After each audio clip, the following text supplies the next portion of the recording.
right, I want to welcome you to Inside the Magic Circle with Jason Augustus Newcomb, the interview portion. Today I'm sitting here with the illustrious Frater RC.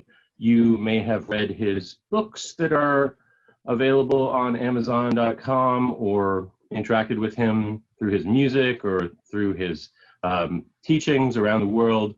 I'm going to be talking with him about a lot of different subjects.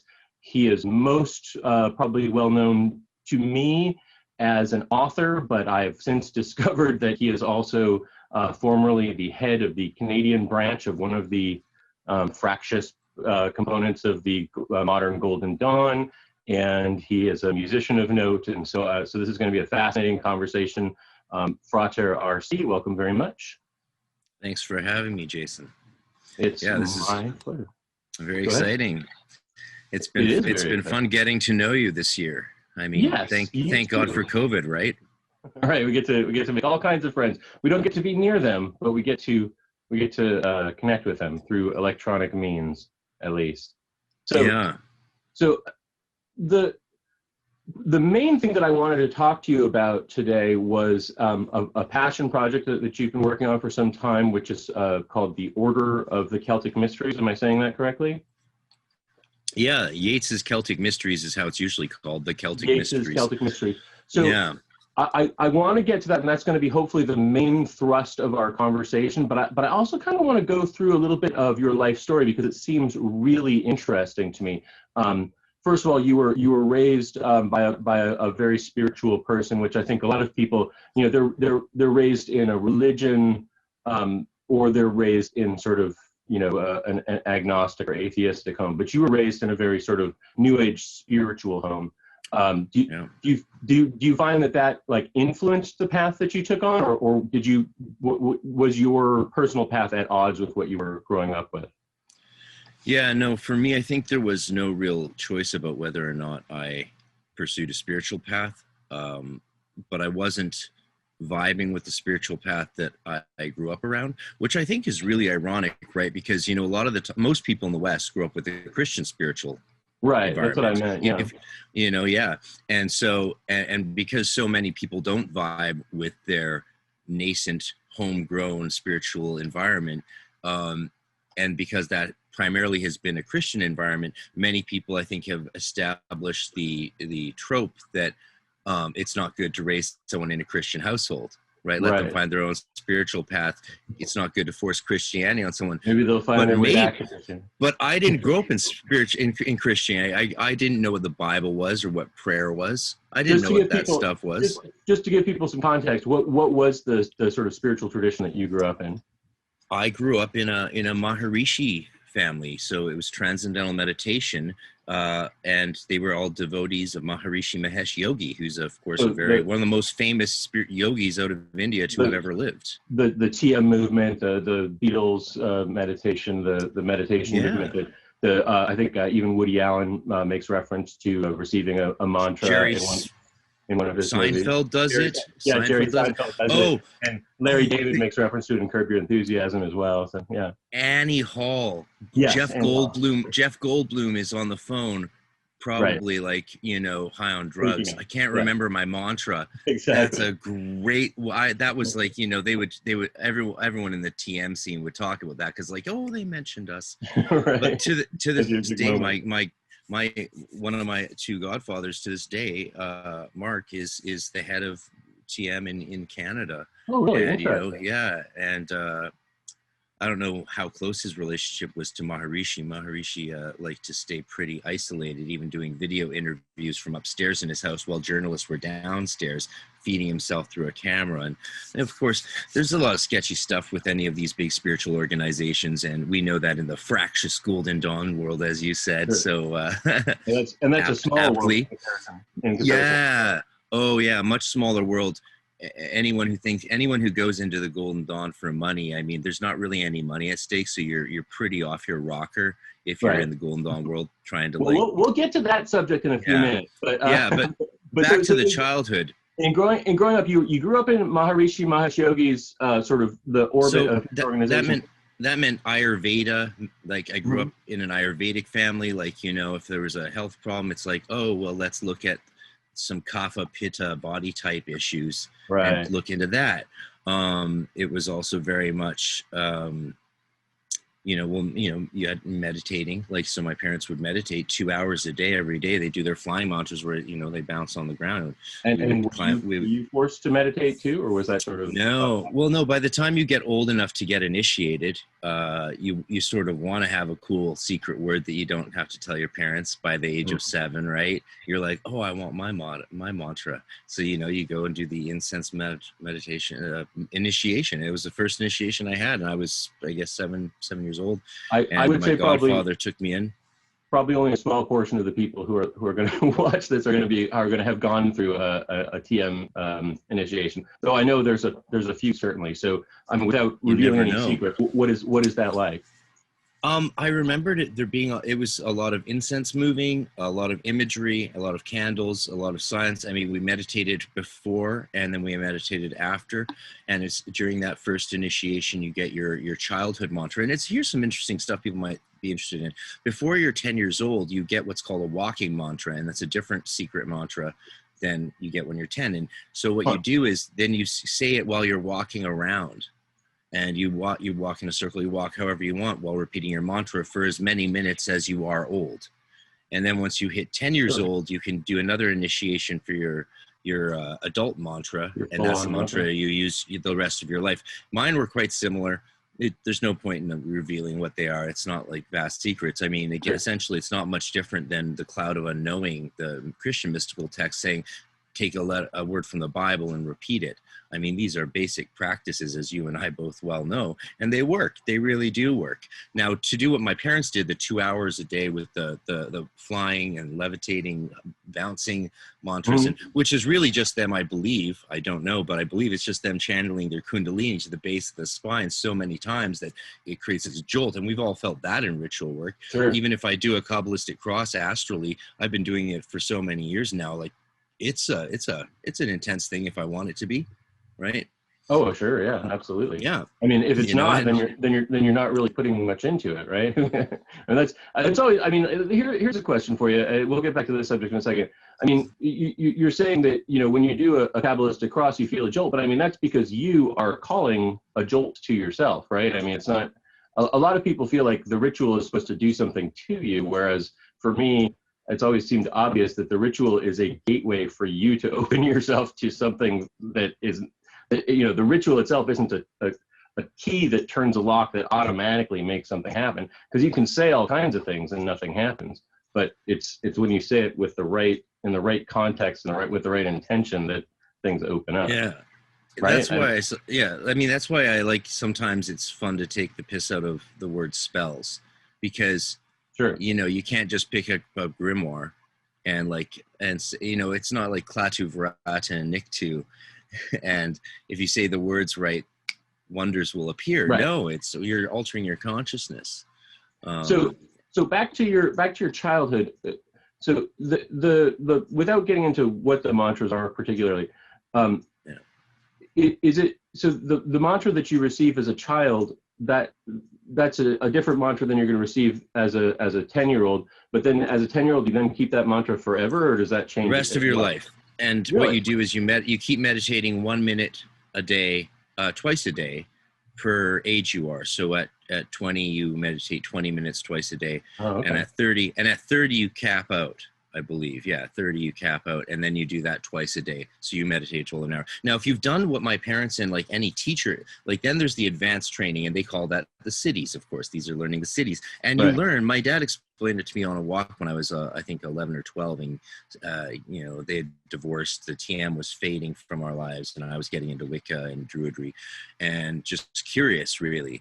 I was probably mostly getting into Leonard Cohen, but that's a whole other thing.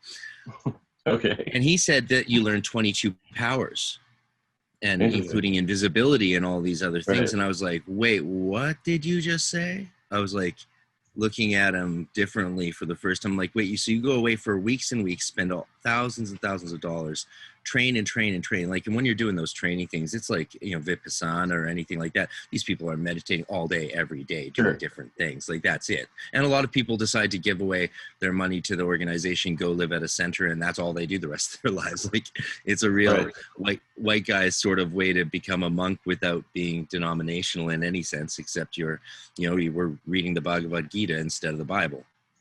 Right. And those 22 powers, those are right out of the Yoga Sutras of Patanjali, right? Those are basically just the powers that are described in chapter 3, I think, of that. Oh, you see, and we've reached the point where everyone else knows my childhood spiritual tradition better than me. Just like I know most people's, like, if someone grew up Christian, I definitely know their spiritual tradition better than them, probably. How many kids grew up Christian and then, like, what I want to do is go study Aramaic and Hebrew in seminary for like half a decade. No, but that's what I did, because that was so foreign to me. So everyone knows yoga. Like, the amount of friends who tell me, have you ever considered doing yoga or trying meditating? And I'm just like, I find that very funny when people say things like that to me, like, hey, have you ever considered, like, maybe doing a spell for yourself or something? I'm like, what are you talking about? That's what I make my living doing. But so before we get ahead of ourselves into so you're a child and you're being raised in this yogic environment, but you're also going to Rudolf Steiner's Waldorf school for your education. At what grade did you start doing that? Kindergarten. Like, because what else do you do with a kid who's meditating every day except enroll them in a Rosicrucian-based private school that costs maybe way too much, but also not enough to pay the teachers more than like 36 grand a year start to finish. Like, you never make more than that. Actually, I think when I started Waldorf school, the teachers made 38 grand. When I finished, their salaries should drop to 36, and they're still doing it. People with PhDs, ex-priests, famous artists, like, you name it, like, because they believe in what they're doing, of course. Like, and that's so powerful. So, I've read a couple of Rudolf Steiner books, and strangely enough, the school that I actually went to first and second grade in was sold by the town that I lived in to a Waldorf school, and became a Waldorf school. When I moved to third grade, the school that I had been going to became a Waldorf school. But I don't really know that much about the Waldorf education. How is it different from, Montessori or, other sorts of alternative ways of approaching education? First, I'm going to tell it to you in a way that's going to upset fans of Catherine Montessori. But I love Montessori. I didn't mean to throw Montessori. No. I was using that as an example of another alternative approach to education. I remember being taken to a Montessori school when I was probably around 6 or 7 and seeing what the kids were doing with memorization and shapes. And so my point of view of it now is that they both had similar philosophies, and there was some opposition and some parallels. One of the oppositions that I always thought was strange, and this is where I rub Montessori people the wrong way, but then we talk about it and we understand what's going on there. So the fundamental idea that I believe I've seen a lot in Montessori is that, the kid is, there's this idea, again, I don't want to upset anyone, but there's this idea of the soul as the tabula rasa, which is a very traditional viewpoint in Western culture, that the soul of humanity of a child is a tabula rasa, a white blank slate that you want to fill with information, so they can then from that information extrapolate their own way of being in the world.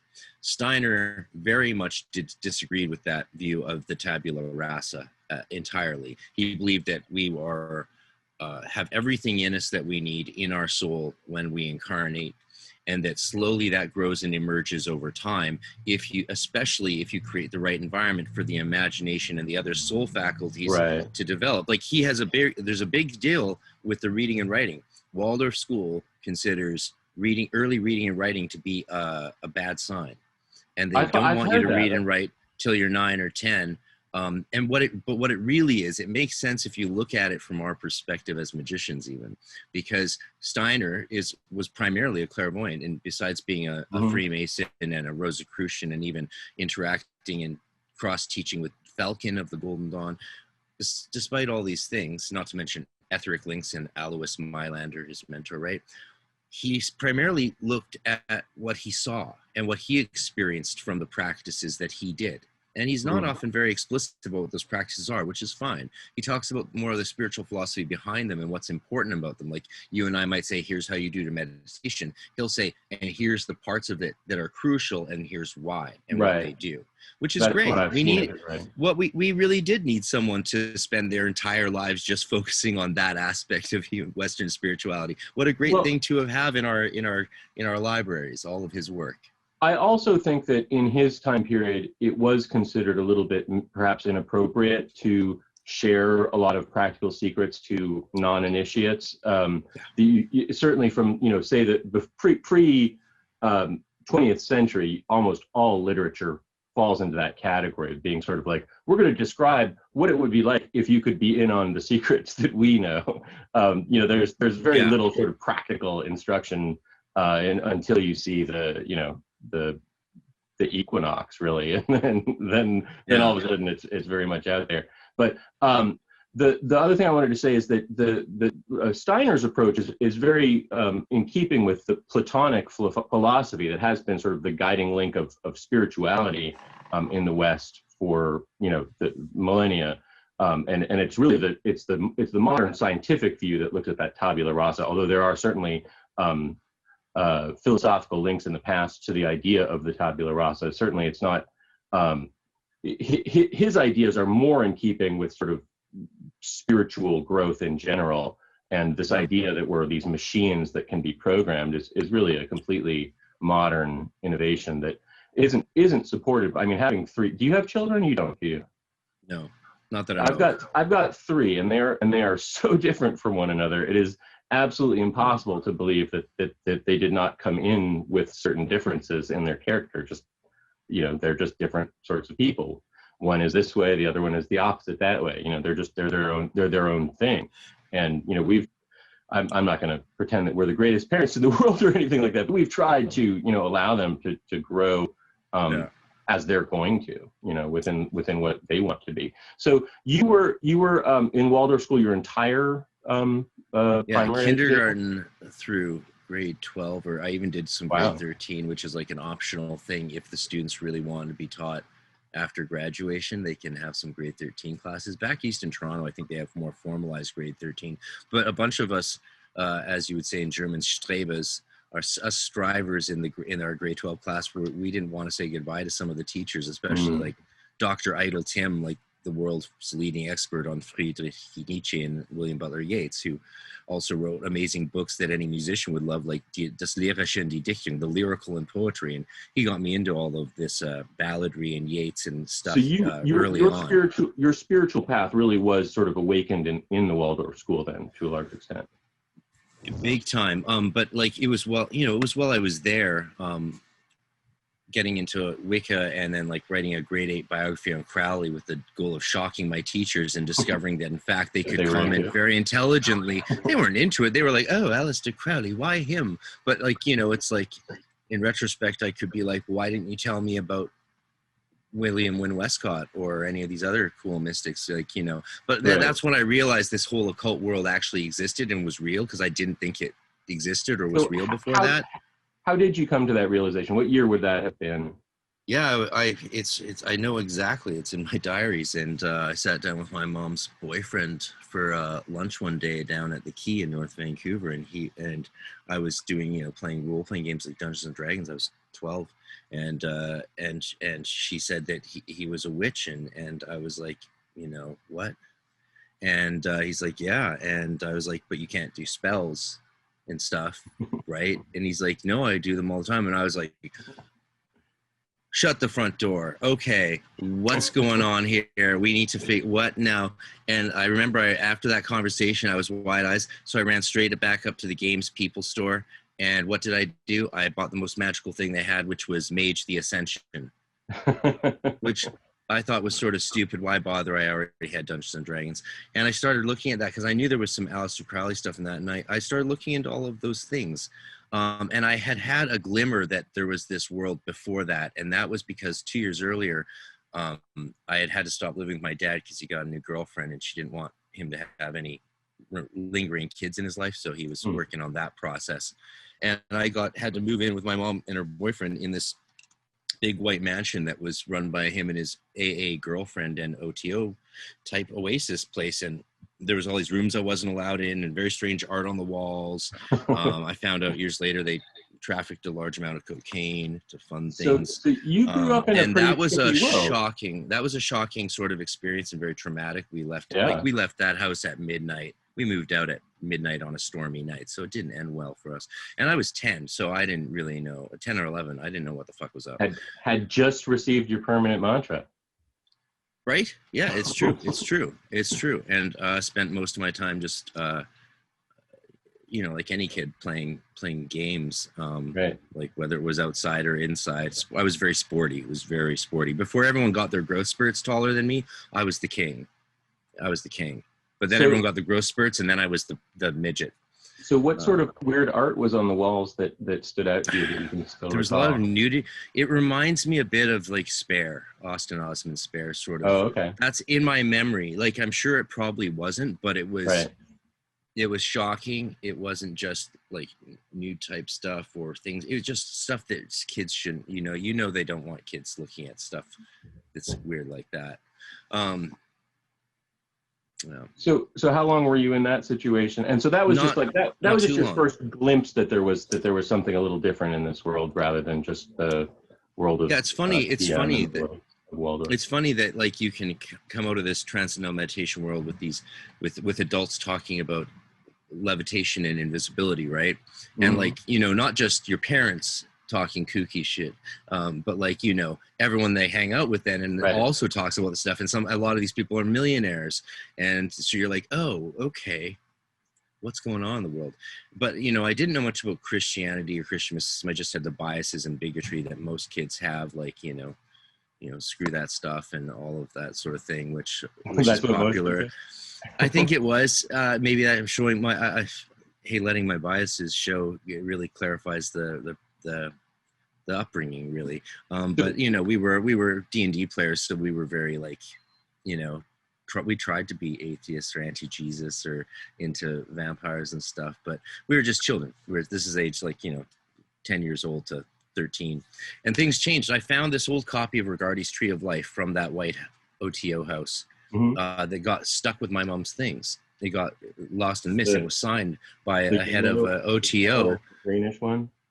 Yeah, it was with the yellow and green title. It was a 70s copy or 80s copy, and it was signed to the AA Adept priestess from another OTO AA Adept person, and I got it hardbound. I had it older than that, older copy than that. It had a hexagram on the front, I believe. Yeah, I remember when that edition came out. This I believe predates that one. This was a really old one, and and so eventually I tried to read it, but I was too young to understand it. It's a bit dry.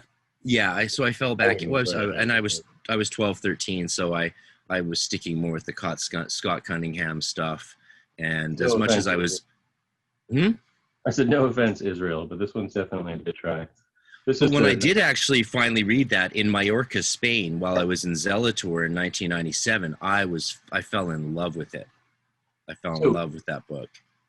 Before we get there, you've discovered witchcraft and Wicca and you're getting into it.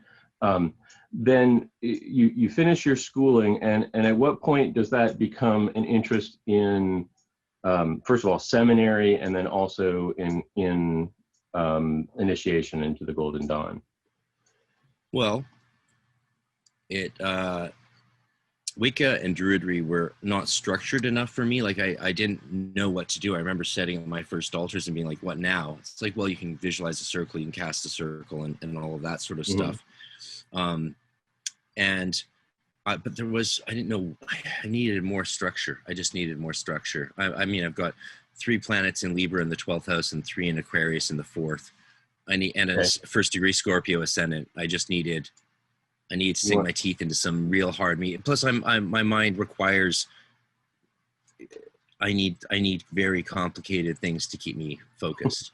Keep you interested. Yeah. Okay. Yeah. So, well, no doubt I got into Kabbalah and, found a way to learn Hebrew and Aramaic, like I needed complexity. I obviously you're reading about, you hear reference about the Golden Dawn all along. And my favorite poet since I was 11, 12 was Yates. And after doing the Crowley stuff and all that, my teachers actually guided me as I was going into high school towards seeing the connections between these people and realizing, oh, this guy, William Wynne Westcott, was part of the same thing as Yates. Crowley was, and I'm like starting to put the piece together. I'm like, wait, is this all going back to this one thing that comes sort of out of Masonry and Celtic magic? And it's like, yes, that's exactly what that is. How did you end up joining Robert Zink's particular branch of the Golden Dawn? And go ahead and tell me about that. Yeah, so there was flyers and books around Vancouver, and there was a poster, very beautifully hand-drawn poster or artwork, original artwork in a frame up at a place called Golden Dawn Books, run by this guy Hamilton on the main street of Vancouver. And I went in there, and I had seen the flyers, and I called the number, and it sounded like a used car salesman, which it was on the flyer, as it turns out. So I was like, yeah. And I would call that number all the time and just, hang up from the age 13, 14, 15, I guess. But then I talked to Hamilton at Golden Dawn Books on Robson Street, and I was like, you have a big framed original artwork of the Golden Dawn. He's like, yeah. I asked them not to put flyers in my books, but I said they could put something beautiful up that made my store look good. And I was like, okay, so what's the deal with these guys? You've met them. Like, that's what you really want to know. You've met these guys. Right. What do you think of these guys? And he had met the two top members, as well as Frater Ka, Nineveh Shadrach. And he's like, they're good people. They're doing it right. And from his perspective, I was like, well, that's sort of what you want to hear, because he doesn't know me, this bookseller, and he doesn't look, he's got nothing in it for him to advise me to do that. So I had gotten to the point where I was just like, given the failures I had to self-initiate in Don Craig's book, and Don's a great guy, but like self-initiation is hard no matter who you are. I wanted some structure. I figured, if I go through that system, at least then I'll have those tools, and then I can see where I'm at after that and go from there. I figured that would be a logical thing to do. And so when I was 15, I went for an orientation. They're like, yeah, you're like sort of way too young. And I was like, okay, well, what if I do want to join? Well, I went back and told my mom about the orientation and showed her the curriculum and stuff. She's like, well, that seems like a lot of work to do. Are you interested in doing it? I'm like, oh, I would totally do it if I had, the $350. And they didn't really charge much. I mean, that's not much. And then like another 100 every 6 months. That's nothing. That's nothing. That's way less than I paid for martial arts or fencing classes. It's $350. It's $350 to get started, and then $100. And then it was like every equinox, something like that. Like that. So it was, it wasn't much, but it was way too much for a 15-year-old. And she was like, well, if you want to do it, you should do it. I'll make sure you do it. And I was like, I called them and told them I was interested. And they're like, well, you'd have to come out for another orientation with your mom. And so she went out with me, and, I'm reading from Dion Fortune's Mystical Kabbalah out loud in the car, the hour drive out of town. And we go there, and she meets them, and it seems all nice. We get to meet more of the people there. And they said the precaution they wanted to take was to only have me in private instruction for the first year and not meet other members, because, adults are different than kids, and you're, at least wait till I'm 16 which is in Canada is like sort of like turning 18. Well, America's sort of different with its laws, right? Like a lot of things happen at 18, 21, whereas in the rest of the world, they happen more at 16 and then 19. Things like age of consent, even like that. Honestly, right? Other than entering the army, we used to have absolutely no rights at 18, and since then they've taken away cigarettes. Not that that's anything great, but now you have to be 21 to have cigarettes too. So I mean, really? They're actually pushing things further. But anyway, so the Golden Dawn allowed you to become an initiate before 16 or 18 or whatever. It was a big debate down in LA. And my initiation was pushed back over the summer. And eventually I thought I'd be initiated in September. I wasn't. Big disappointment. Started grade 10 year, my 10th grade year. October came, I wasn't initiated. Then November, finally, they were like, okay, apparently enough astral checking out or scrying had been done. I mean, hopefully they did some readings, because I was saying this to someone else the other day. What are the chances? I was saying this to the Irish adept, Frater RC. I said, looking back at it as an adult, if I was in that room with a 15-year-old, what are the chances some 15-year-old kid is gonna start something like this and still be doing it at age 40 and still getting a lot out of it? What are the odds? I've had some leadership in groups, and I definitely probably would have turned a teenager away, honestly. Just because I wouldn't want to unduly, I'd want them to be a grown up and to be on their own before they made that kind of decision. But that's great that you got that opportunity. It was meant to be. It was meant to be. It was meant to be for you. So, at what point in your involvement? So, I mean, it sounded like you said Nineveh Shadrach was a part of the organization up there. He founded Temple Tahuti, and he was initiated at 16, along with his girlfriend, Raphael at the time. Edward Reeb, who does the Esoteric Nerd podcast, he was 16. His girlfriend, back then, she was 16. There was a bunch of 16-year-olds, no 15-year-olds. And so it wasn't until I was 16 and in Zelator and back from my student exchange in Austria that I was allowed to meet other members. And that's when I started flying to the LA international events, and I would just go wherever. I had sold my Magic the Gathering cards by then, so I could afford to do whatever I wanted for the next 5 years, to the shock of my family.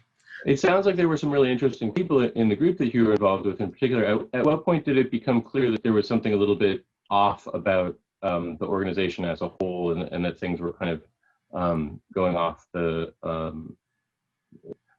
just a little bit of background, tell me if I'm getting anything wrong, but sort of Robert Zink kind of imploded, and the organization as a whole has kind of imploded as a result of that. He was never, in my time, from 96 onward, ever really involved at all in the outer order. Like you saw, maybe you might run into him once a year, but he wasn't involved in your life, but he was running the organization. He stepped down a lot of times over my 7 years there, and had other people running things. And up at Tahuti, we basically did what we wanted. TDL down at LA, the people in Adepts in LA ran things. Everyone ran their own temples sort of how they wanted.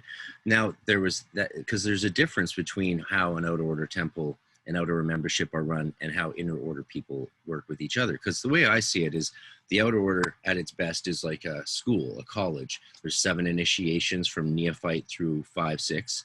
And we were a traditional order in that sense that we didn't really acknowledge initiations beyond 5, 6. Once you're 5, 6, once you're an adept, you're equal. We're all on the same spiritual page. Anything after that is a personal spiritual progression. And we didn't do the Stella Matutina 6 equals 5 and 7 equals 4 initiations. We didn't have the subgrades of Adeptus Minor. We just gave you all the material. And one of the reasons I think for that was very practical was like, when you're in a full-time group and working with full-time temples, like it's a larger amount of work that I think than people often realize, it's you're doing so much all the time that it's just like, here you go, work through it all, and we're all working through it all the time, and we're developing new techniques and new things and innovations all the time. But Zink it's overestimated how big a role he played, especially in the years I was there. I think he tried to get more involved sometimes here and there, but he was always sort of a little sketchy. I mean, at the same time, everyone who learned from him often did learn a lot of good things. I mean, he's a human being, so there's good and bad with him. But I mean, we all have our dark side, absolutely. But here's the thing, though. The organization as a whole, it still exists, or has it kind of fractured into other things at this point? Yeah, so this goes beyond the there was a huge rupture. I mean, Zink for a time after I was an adept. I mean, I graduated my Philosophus exams of the Golden Dawn in grade 12, and flew down to LA, and over Easter vacation was initiated into Portal, and spent 1.5 years in Portal. And again, even then, they held me a long time in Portal. I went through many officer roles. I was, you're teaching nonstop. You're busy doing ceremonies. You're very busy. And I was doing college. And even at that stage, I was held for much longer than everyone else, and put through many more challenges than anyone else, I think, has ever been put through. I mean, some people might have referred to me as Robert's whipping boy because I took a lot of shit, but also he was very clear with me. He was grooming me for the job, And I thought that he was just blowing smoke, but others confirmed that. And eventually people kept leaving Temple Tahuti. The adepts above me would leave either to get married or move away or because of whatever. And next thing you know, I'm the guy. And so I was very young. Yeah. How old were you when you were 21, 20? So by 21, I'd done terms as cancellarius for a year, like all the temple running manuals, all the teacher training manuals, all the office administration manuals. I wrote most of those. Martin wrote a few. He's now with Zaleski, right? He left to go do that stuff, and people went on to do their own things, which is sort of good, actually, in retrospect. I mean, if you want to go do your own thing, go do your own thing, right? Sure. Yeah. It was sort of Zink. One of the worst things about Zink was his belief that was that sort of. If you wanted to get a little culty with him, he would let you, but you had to want that sort of, and some people do want that, and so they go there. I never went there. He did very much play a sort of surrogate father role to me. He was the other person as who was my baptismal and confirmation godfather, along with the head of the TM organization. So my two godparents, when I was baptized and confirmed as an adult in the Roman Catholic Church, were Robert Zink and Mark McCooey, the head of TM, and this huge Golden Dawn dude, right? But Zink didn't show up. And then when he didn't show up for my wedding in 2003, when there was other issues going on between the Golden Dawn in Canada and America, that was sort of a last straw. And then he called away a bunch of adepts from my wedding under the pretense of doing some third order work, which is like, okay, now what the fuck, man? Right. Like, come on. And then he slept with some people, like including, his wife's student. And that's not good. And the shit show just spiraled from there, and we got out. Canada got out. Our membership was like, we're having no more of it. And I was like, okay. After a year of them badgering me, I was like, okay. I sent a document to the Second Order called, in the tradition of the Rosicrucian manifestos, I wrote a document called Dogmate Rosicruciana. Dogmate Rosicruciana. I got a lot of people were furious, but I was like, look, I'm not leaving any Second Order. I'm not leaving you guys at all, but my membership aren't going to have this stuff. We're not going to have you guys promoting George Bush and doing magic for these things, doing black magic rituals against David Griffin and Jorge Hevia, an ex-student of mine, but who is a lawyer, destroying people's lives, like sending like pornographic faxes to their bosses to try and get them fired. Like, oh, the flame wars were very real and would get very, very real. And that stuff. But here's the thing that I think gets people focus on the drama and those things. That's so small compared to everything else that was going on. Most people had no idea that stuff was going on, didn't care, or if they just, it was small compared to running such a large international Golden Dawn order. Sure. And you feel like you got a lot out of it, even though there was that background stuff going on some of the time. Best thing I ever did. Yeah, absolutely. And so that kind of brings us at least closer to the kind of the central topic, which I wanted to talk to you about, which is the Celtic mysteries. So you led me to believe that I mean, obviously Mathers was very, very interested in Celtic stuff since he sort of changed his name and wore kilts and that sort of stuff. So I mean, obviously that was something that was interesting to him. And Yates obviously was very interested in fairy tradition and Celtic traditions in general, the folk traditions. So that is something. How did you kind of come to that, and how did you realize that was something that was sort of still tied in with the Golden Dawn? Well, early on in studying about Yates and the Golden Dawn, again around 13, I realized that there was this Celtic thing, but it wasn't until years later that I realized that the Golden Dawn was almost formulated with Irish god forms instead of Egyptian ones.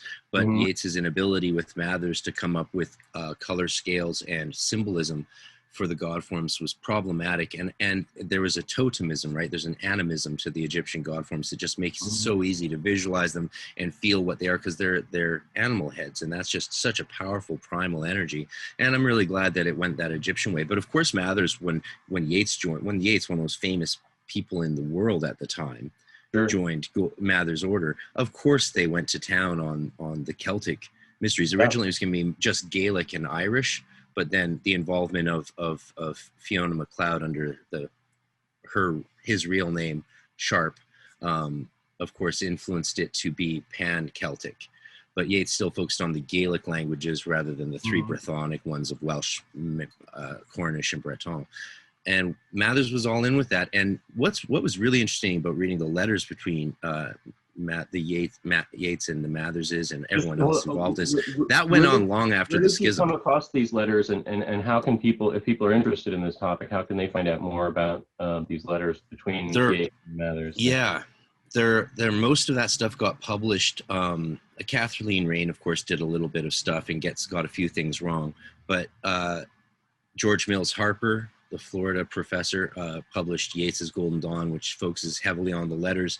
Then one of his students, Lucy Shepherd Calagira, did her PhD dissertation in '77 on Yates's Celtic Mysteries. And you can read all that stuff at the National Library or Archives in Dublin. And when I was in high school, no, you don't. You can read her dissertation. You can just go read her dissertation. Okay. And she's not trained like we are, so she doesn't have an eye for some of the things that would stand out to us. So I think there would still be value, and perhaps another dissertation or a Llewellyn book in going to those national archives and thumbing through the stuff. But my interest more is not in recovering every little tidbit that they develop, but in seeing how can this be brought to manifest so that it can actually be played out in our lives and bring some more beauty to the Western Hermetic systems. Absolutely. And so in high school, what does the Celtic energy? How does it combine with the Kabbalah and the Egyptian gods? Like how does that all come together? That's a great question. I mean, I only originally had access to Yates and mythology and some photocopied versions of Ithel Colquhoun's Sword of Wisdom, which was very hard to get at the time. And so I saw that Yates had begun the process of putting the Irish gods on the Tree of Life. And I was like, oh, that seems like a really simple first step. And of course, when you're learning Kabbalah, and especially a young person, you're sort of seeing it in this totalitarian way as the Tree of Life is all reality and everything fits on it somewhere. My methodology and how I think about it has changed since then, of course. But I was like, what did Yates get done with Mathers as far as the gods on the Tree of Life goes? And I saw that it was very incomplete and clearly based on a very preliminary understanding of Irish mythology. And I know it's really almost offensive to say Yates and T.W. Rolston, for example, who I believe was in the Golden Dawn, actually, I recently found out, were the main scholars of Irish mythology at the time, and Lady Gregory was bankrolling them. But they were the beginnings of documenting that stuff. So what I grew up with access to was far greater. I mean, these guys weren't reading the Didacentias or the Tambo Cooley or any of the Irish mythological texts. Their knowledge of the Irish language was very, very weak. Comparatively to what exists today, because back then, of course, Ireland was still part of England, and you know, my great grandfather was beaten in school every time he spoke Irish. They left in 1915 for a very good reason, and now we have access to this breadth of information. And in high school, I realized I could finish at least a little bit of Yates's work, like a little bit, just finish a tiny piece. And you know, you have to do an academic thesis to graduate Waldorf. You don't do government exams; you just do a thesis. In prep for actual academia, which is all around writing a book. Can you write a book? If you can write a good book, you're good. If you can't, who cares what tests you can pass? You got to be able to put a book together. And saying that to you, of course, is hilarious because I've been looking at your work for years. Well, I'm glad we finally connected. I finally got my balls, found my balls, and like started sending emails to people I've been interested in my whole life. What I'm curious about, I mean, obviously the facts of the different places that you can place the different deities in you know, into different slots and so forth. I think we all get that, or at least, you know, those of us who've been around for a little while. But it's a simple thing. I mean, it's not necessarily a simple thing, but it's, you know, it's something that we can understand. But you mentioned that you're kind of moving past the Tree of Life as a conceptual framework as well. Because that's something that I've been sort of thinking about quite a bit myself, since realistically, it's only just one of many different ways that you can structure things. What you mentioned that there's, I think, did you say there was 5 stages of the mystery that you're kind of developing, and is that based on the Tree of Life still, or have you moved in a new direction with it? Yeah, so let's see if I can summarize this well. I've had to do it a few times. I mean, first of all, there's the obvious temptation to look at the glyph of the tree of life and say, this is the glyph that represents all of existence. And if I understand the glyph, I understand all of existence. Then you develop a bit more in your thinking and you realize, oh, the glyph is a human creation, right? An inspired one perhaps, but still, you know, it wasn't written by a disembodied hand. No disembodied hand floated down with disembodied ink and it just started glowing to life. That didn't happen. We made it as a way to understand nature. And in Vienna, I got to have some education from some Hasidic rabbis in Kabbalah, and that was an eye-opener because, like, I found out I was doing all my pronunciations wrong. I'm like, when you focus on Kether, and they're like, Keter? Keter? You mean Keter? I'm like, no, Kether. He's like, I think you mean Keter. And I'm like, okay, whatever. And it was just cool to see that there's a broader view of the Kabbalah, because even the rabbis who taught me was like, oh, there's all these things, and there's this thing, and this thing, and this thing. And he was there at the Waldorf school giving a reincarnation called Reincarnation, a lecture called Reincarnation und Hasidismus, Reincarnation and Hasidism, studying Holocaust reincarnated souls who are alive today that he's doing studies with, and then tracking their memories to the Holocaust and verifying them. And he's Rabbi Yonasan Gershom. I think he lives in California now. And he's done a bunch of fascinating work on that, which intrigues everybody really, right? I mean, especially if you're going and taking these memories of like some old lady in Pasadena, and then you're going to Auschwitz and verifying them. Right. That's sort of cool. And it's a pretty dramatic time period to be reincarnated from as well. You'd think that if you're going to have a past life memory and we're in Auschwitz, it would probably be that. Sure. I mean, or would you completely block it out because it's so terrible? But anyway. Well, these people apparently have trauma and he's helping them with it. He has been since the 90s helping them heal with this trauma and all that stuff, which is good. It's good. It's great work to be doing.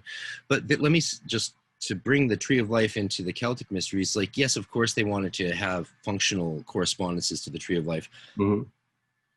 It's a structuralist project to break things down to their key components and compare and contrast them. And I used Yates's methodology that would have been prevalent in the intellectual environment of that time to do that, right? I wasn't applying postmodern techniques or religionist techniques like you'd see with Joseph Campbell or Mircea Eliade. I was using structuralist thinking in a Victorian framework to do what Yates and Mathers had started to do, but better in a way that was a solid basis. So you can still change, as we both know, gods and angels and spirits, they don't stay in their little dwellings on the tree or on the paths. They move around at will. Right. The Tree of Life is a glyph for which we can better understand nature, but it doesn't perfectly represent nature. The idea of something representing nature perfectly is... Yeah, and there are dozens of other models with dozens of other hierarchies of beings that also describe things equally vaguely. So the Irish pantheon is very fascinating. It's very it interrelates with the Welsh and the Scottish, and the others are smaller, of course, smaller cultures. And I sort of, after I did that project and knocked it out of the park. This was your high school. Yeah, Celtic Mysteries of W.B. Yates, Irish Gods, Myths, and the Kabbalistic Tree of Life, which is available, despite it being often considered dry and pointless by people or having nothing to do with Yates. Of course, how can finishing something Yates said needed to be finished have nothing to do with Yates? And secondly, if it hadn't been dry and boring, I definitely wouldn't have gotten the marks I got on it, which led to me skipping my bachelor's and going straight into my master's at university because I did that so well. So I went to university, took that book, gave it to the dean, and skipped my bachelor's. So there's some reasons to go to Waldorf and work hard, eh? Yeah, that thesis is available for people if they want to read it on Amazon. It's very dry and boring, and full of a lot of precise and accurate information. I mean, I'm going to assume that a lot of if someone is going to be watching my interviews, they probably like dry and boring things. So maybe there's going to be an audience there. We're peas in a pod, buddy. So if you've created that, as a youthful person, and now you are sort of full circle attempting to create an order around it at this point, or are creating. The reason, yeah, it's real. And after 99, when I finished that, I was also finishing the Golden Dawn, and in the portal of trying to figure out whether or not I'd be even invited to the Inner Order at all, or have to figure out something else. And at that point, I very much did feel called to do that. But I also felt very drawn to learn the entire Western mystery tradition and Western religious world, like Judeo-Christian tradition. And so I was like, well, seminary sounds like the way to go, do a master's in divinity. And so, I was, during from 6 a.m. till 6 p.m., I was doing grad school at the University of British Columbia for my MDiv. And then in the evenings running the Temple Tahuti and doing classes, initiations, rehearsals, all that. And I put the Celtic mysteries aside at that point. I did some rituals. We did some rituals for peace in Ireland.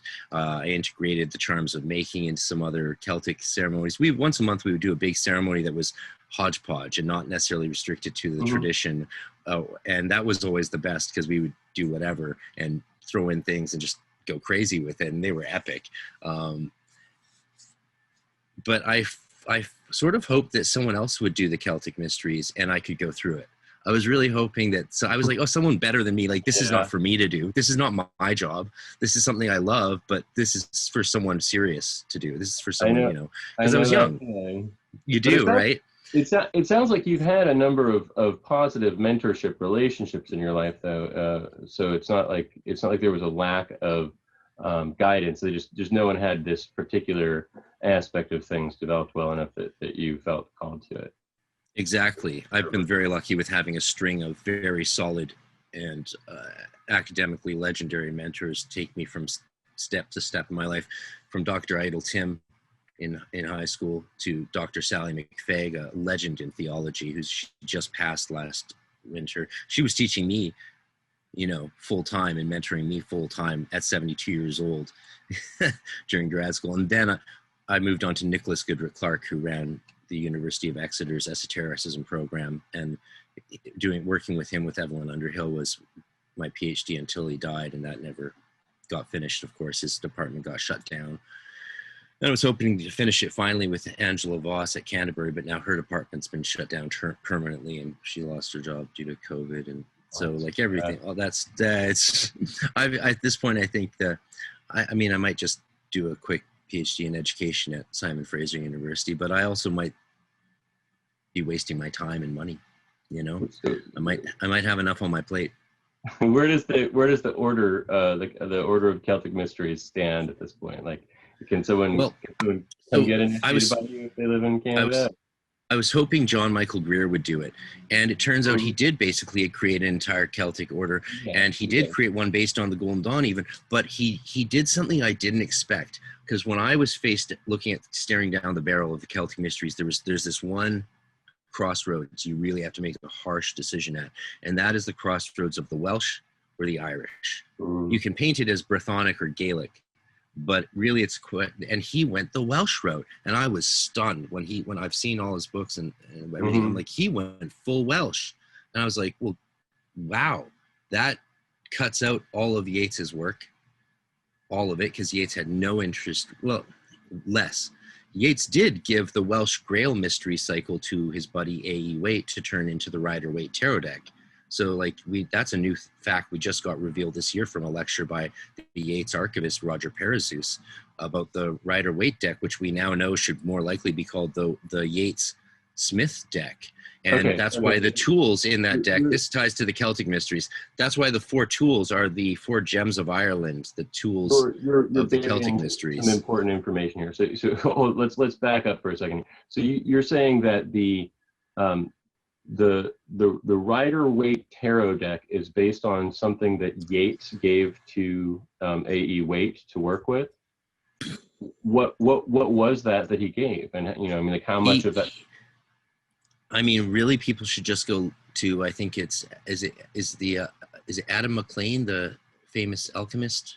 and scholar Adam of McLean, alchemical yeah. texts. Yeah. It's on his site. Roger Paracelsus's lecture from, I believe, 87 or 82 has just got released. He just put this lecture out with a bunch of other lectures from Gilbert and them. And they had never been released since they were originally given live. And this Paracelsus lecture, and he was the Yates archivist and the general secretary for the Theosophical Society in Ireland. And he uncovered all this stuff that just like, Tabby Cicero in her 97 lecture at the Golden Dawn Conference in England said that it was drawn from the Wolfram von Eschenbach German Parsifal myth. But now we know, and we should have known sooner, but the lecture wasn't put online by Adam McLean, that now it's got this whole Yates and Welsh Celtic mythology thing, which is why the elemental tools on the Magician Tarot Trump's altar are the spear, the cauldron, and the stone. And it wasn't until Regardie Wang that was then switched to the Golden Dawn tools. But that shows us crystal clear that the Golden Dawn tarot deck, the Rider-Waite tarot deck, the most famous tarot deck in the world, was originally based on, in fact, not just the Welsh Grail cycle mysteries, and that there's this whole geometric narrative shape you can apparently see within the framework of the cards. I'm still trying to wrap my head around it, and I've been trying to get other tarot experts to look into it so they can figure it out better than I can. But it shows you that this Celtic mysteries thing is just fundamental to the Golden Dawn tradition. It just never flourished. But now that I've seen, and I was not able to finish the Order of Celtic Mysteries because I didn't have access to the Yates rituals and initiation notes. They were sent to me only a few years ago by Eric V. Sisko, who was, of course, a member of our order, got held up at Portal due to Zinky Poo, skipped out and joined Griffin, became Griffin's Cancellaries, did his 5-6 in Paris, as if you could do that. I didn't know you could. Then found out Griffin was exactly who we all said he was, bailed from Griffin, and now is a top guy with Cicero. So he's just a nut for the Golden Dawn stuff, Eric Sisko is. And of course, that's his public magical name, not his private name. And he sent me the Lucy Caligira dissertation, which I didn't know existed, because when I was doing these studies, the internet was still a baby and you couldn't find these things. Even today, it's very hard to find these things. So I dove into that because Greer hadn't done it. Greer didn't do it. And I was like, okay, I'm pushing 40. If I'm going to go through these initiations, or if anyone is, someone's got to do it at this point. I may as well do it. And my true will is taken over from there. And I've been hard at work developing. I did the Pantheacon lecture in February, announcing what I was up to. And that was very popular. Mary Kay Greer sat through the entire lecture and was just, had a great time. Everyone had a great time. The heads of several OTO oases were a little shocked by my childhood stories, but that's okay. We're all friends, right? And yeah, right now it's been developing. There's people who are on board and who have signed up to be a part of this over the next 5 years. We may not be able to do that first initiation, because the plan was to do the initiation of the cauldron the first year, and the initiation of this, and then the second year, the initiation of the cauldron and the stone, and then so pile the initiation up. So by the 5th year, all 5 of the initiations are being done, including the final spirit one. And rather than use the spirit one as an entry to a new Celtic inner orders mystery, what I've done is I've said, you know what? Enough of these lifelong inner orders that try and keep people around forever, because that things seem to go funky, right? What if we make this order more like structurally a sphere group, so that it draws people, and everyone involved so far is either top GD or a GD initiate or a Mason or a hardcore Druid person in one of the orders. A lot of them have these are serious people involved, or also just noobs who are like, I like Celtic stuff. That's great too. Or I like Yates's poetry. Perfect. This is for you. And it's a great way to. The ideal audience for this set of initiations. I would say it's great, actually. The more I go along, and I'm knees deep in trying to reconcile the first Mathers draft of the first initiation with the Yates one, and then bring in all the other stuff that I know Yates, if like having the same education and training as him is very helpful, because I can sort of sense how he would see things and do things. Like, what would Yates do with the famous Excalibur Anal Nathrach with Vaspethud? What would he do with that? Would he think, pish posh? You're speaking tongues to me, so I don't know. You don't know the famous Excalibur movie with Nigel Pennick as Merlin, and the Charm of Making from the Douglas Munro books, or all that. Anyway, I'm not there's sure a lot I do, honestly. this is good stuff for me to know, because I could be more expository at times and assume less base knowledge. It's a little hard for me to be sure whether anyone's going to have any idea what either of us are talking about in this interview. But for those who do, can you give me a link to where people can find your mysteries to begin with, so that people can get in contact with you for that. But also, can you send me links to the Adam McLean site where that article on the tarot is? Because I have the feeling there's going to be some interest in that. And then also the thesis that you were mentioning, or the dissertation. Yeah. If you give those to people so that they can check it out if they want to, and maybe understand a little bit more where you're coming. And so it's all already all up on your order of Celtic Mysteries.com. Terrific. It's all there. It's all there. So, and the initiations themselves, you have based those on historical initiations created by Mathers and Yates they were Yates, mainly with his sort of Celtic group of adepts, and there was a bunch of the adepts who were involved. Moyna and Yates kept corresponding long after the schism, which is, I think, quite telling. It tells us a lot that we might not have assumed. And they tried to be as involved and contribute as they went into financial straits when Horniman cut them off, right? But yeah, the initiations are written basically by Yates, and he was scrying and doing path workings with the other adepts to get more information from the gods. And there's definitely the bulk of the framework done. It just needs to be fleshed out and skinned and put together in a way by someone who, because there's a lot, you can see the assumed knowledge that they have, you can see where they're assuming, and this is where the PhD dissertation has errors, because the scholar doesn't have you and I, if I say go here to there, to circumambulate. They don't know that, right? Or if I say invoke this, you don't just do this one little thing. There's a whole, you probably know there's a pentagram involved or a hexagram involved or something involved. An academic wouldn't know that, right? And when she says he would stare at small pieces of colored paper to do his scryings, right. We know he's talking about tatwas. Right. And so one of the coolest things about this is, if people are interested in Celtic magic or fairy Wicca, and I love both those things, maybe fairy Wicca even more than Celtic magic, as if there's a difference. I mean, in the realms of mushroom spirits, they all sort of are the same, right? And if you're interested in that stuff, and also interested in serious Golden Dawn magical techniques, Yates intended for those magical techniques relevant to the Celtic Mysteries to be brought from the inner order to his outer order of Celtic Mysteries. Like tatwas and stuff, there's notes written by adepts when he's doing pathworking and saying, go into the tarot card, and it says, make sure this doesn't get referenced since it's only for inner order people, whereas today that's common knowledge.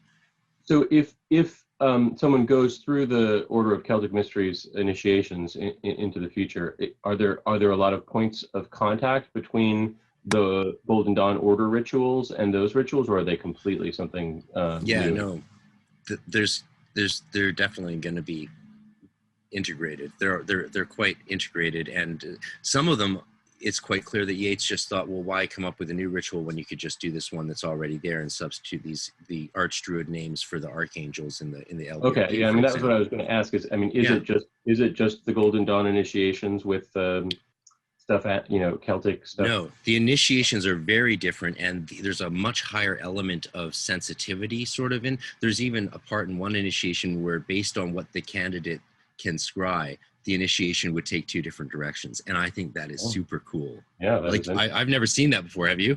Sure, no. And it's not a make it or break it thing. It's just like, if the candidate happens to see this exact thing in this, scrying device, I won't say what it is, then take them through this. If they don't, just move on. And I just think that's great. That's just great. I mean, that kind of reminds me of sort of older. There's some, folk magic of various kinds. The ones that pop to my mind immediately are like the Egyptian and the Greek, like later Greek stuff, where there's these specific kind of like you have a child seer, and the child seer is supposed to see this very specific person with a specific color of flags, and and they have to kind of have seen those things before you can move on to the next thing. So I mean, I don't know how much exposure he could have had to any of that, since a lot of it was not even discovered yet, but or at least not well known. This idea of there being certain things that you're supposed to see in order to kind of get to the next thing is interesting in an initiatory space, because it's not a big deal, but I think it's fun because it shows the candidate the importance of actually developing those faculties. I mean, I have to say, in most initiations that I've been through where I was really being initiated, the feeling, I don't know that I would have succeeded at anything, because I'm in such an open and out of it state, that No, I remember in the Golden Dawn initiations always being terrified at the idea that they'd ask a question and I would imagine many different answers, and how would I name the right one? And then the hegemon comes along and gives the answer for you. I'm like, oh, thank God, because and it's a very small part. It's a single detail of one of the initiations. It's not the be all and end all. What I think is most important is the fact that the initiations are a bit more Celtic shamanic in their tone. There's a lot of dragon symbolism, which is very cool. And the way I'm integrating them is good. It's for maximum effect, and it's to create a sense of fullness like you get in the fleshed out Golden Dawn initiations. But they're very different in flavor. You go through the order of the elements in a different order with different symbols and tools, different, like everyone has blue staves, right? The robe colors are different. Yeah, there's a whole bunch of really interesting stuff that to me and to you, I'm sure, will be quite evident as keys to unlock many different avenues of exploration, especially if you're really into Celtic mythology, scrying and astral travel, especially Tatwa work, but also invoking the Celtic gods. Part of my project in 1998 and 99, doing these gods on the Tree of Life, was to do meditations with every single one of the gods, write then prayers based on guidance and automatic writing from them, then do invocations to them within God form, and then get more direct communication about where they fit on the tree and stuff like that, and see if it matched up with the myths. I did all that work, baby, because I was doing that thesis through my outer order grades, and they were very intense outer order grades with a lot of tools. So I was doing the full kit and caboodle with that, and that's continuing on now. Like I just did some epic work using Yates's evocation of the Fairy King Midir, and I did a massive operation with Midir for the purpose of getting easier ways to contact that spirit thereafter, talisman, sigil, you name it. I tested out scrying that spirit in a copper bowl of water, in a white quartz crystal, in a black scrying mirror, seeing which was easiest, what was most germane. Tried it also with a bunch of mushrooms. I did everything. Okay, I was about to get to this spot. Like in doing visionary work for yourself, I know we discussed in a previous conversation that we had that entheogens play a role in what you do. Is that a significant part of what you're doing right now with this work, and was it a part of what you were doing back in your Golden Dawn times? Like, at what point did the entheogens enter into the equation for you? And by entheogens, I mean drugs. Yes, I did not dabble or experiment with drugs or alcohol at all when I was young. I thought they were very bad. I thought they were antithetical to anything magical. I thought that psychedelics were all just hallucinations in your head, as the 90s told us, just say no. And as I got older, into my 20s, it was after I closed Temple Tahuti and had finished my time as an imperator and chief adept in Canada, that I took my first toke of weed with my gay Irish teacher friend at an apartment one night. And he was like, "Oh, you are trying it tonight." I'm like, "Yeah." Nothing happened, and that was that. But then I moved to Ireland, and I tried mushrooms on the bank of a river for the first time and saw the fairy realms in a very physical way. And I was like, "Oh, this is not my head. This is not my head." Sure. So entheogens have become a part of my advanced practices as an adept, and I think that's something that a choice everyone needs to make for themselves. I'm a fan of sober magic. I'm a fan of sober magic. I try to let people know that I'm not opposed to drugs in any way, but I agree with what you're saying, that sober magic has a place as well. I think that for the people who I know who use drugs constantly, it ceases to be about the magic and it becomes more about the drugs, almost invariably. You can't do that. You can't do that. I mean, there's people out there who do, and more power to them, but no. The entheogens and Celtic mysteries is interesting to me because there as far as we know, there aren't a lot of psilocybin mushrooms in the sort of Celtic world, so they would have used more likely like the fly agaric or amanita mushrooms, or the solanaceous herbs and stuff instead. Psychedelic. So this is a secret that they've been keeping for a long time. Psychedelic mushrooms grow in the hills every autumn in Donegal. And so when I bought the mushroom, when I got the mushrooms in Ireland in 2005, we bought them over the counter in Galway. Over the counter. Not legally, but over the counter. We walked into a store, said, "Do you have mushrooms?" Like, "Yeah, here you go. Fucking €15." So you're saying that most likely there was psilocybe entheogens involved in Celtic shamanism. I think it's not a question anymore. Though honestly, it would probably be a really good dissertation or a thesis for someone to go to the hills of Donegal. The problem with the Irish people is their sense of reality and fantasy is somewhat intertwined. So whether you're going to get straight at, like, will you find Irish people that will tell you about the ancient use of mushrooms throughout all of Celtic myths, all the way back to the fall of the Nephilim? Absolutely. They'll tell you a story or two. They will tell you as many stories as you buy them pints. How true is that stuff? Who knows? It's an oral tradition. It is a real oral tradition, and there's no doubt about that. Yates didn't do mushrooms as far as we know. He liked hashish, and he would do peyote with Maud Gonne, and they would have sex, and that's something most people don't realize. They didn't have an unrequited love. They requited their love a few times, and had some fun with a certain cactus. But he did prefer hashish. Again, I don't see any much evidence of him integrating those into ritual work. Again, because it's harder on those things. It's easier to focus for scrying and pathworking and Enochian work or whatever I'm doing. They make it harder to focus. Does it make it easier to sometimes see some things? Sure. What they do is they collapse that sense that what we experience in the inner planes is just imagination, and that I think is their greatest value, is that they remove that, like, that dichotomy, that barrier that makes you say, "Oh no, this isn't real. It's just something." You hear that a lot of people say to me today, and I'm sure you get this too because you're so big in the marketplace. People are like, "Oh, but people fall into doubt about whether or not what they're doing is real," or "Do you ever feel like you're doing your ritual works and then it's all you're just making stuff up?" See, to me, that's a question that has been answered so long ago. It's hard to even wrap my head around. Be like, "Oh, you're actually asking me that. You're actually asking me how real all this stuff is." Oh, this stuff's very real, and I found that out in my sober years of training without any entheogens in the Golden Dawn. Like you do enough of sober magic to see some real things, but when you add the entheogens, like I bet if you, me, and Aaron Leach and a couple other adepts got together, did some crazy watchtower, and then did a talisman all on a heroic dose, I'm quite convinced that we would all see the same things. And that's what fascinated Yates, how we can see the same things in tattoo works, in scryings, in group visionary experiences. He's like, why are we seeing the same things? Because these things are there. These things are there.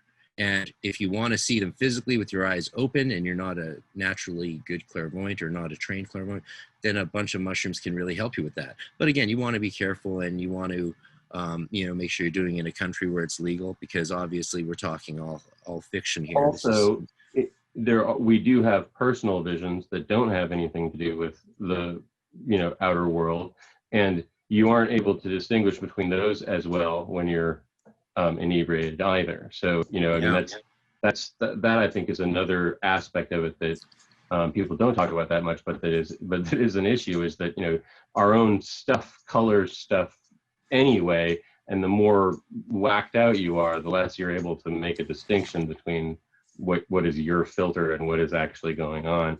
Absolutely. So back to the initiation rituals for a second, and then we can go back to intuition. But I wanted to ask a question because it was kind of so the Golden Dawn initiations. One of their charms, or one of their things that some people don't like, is they're fairly heavily influenced by 19th century Freemasonry and its structures and its way of, people being the head at this spot, and then they get elected and moved into a different, there's this sort of weird formalism that's present there that you don't really see until that time period comes up. Is that present in these, or has that sort of been cleansed out of them to be more shamanic or whatever?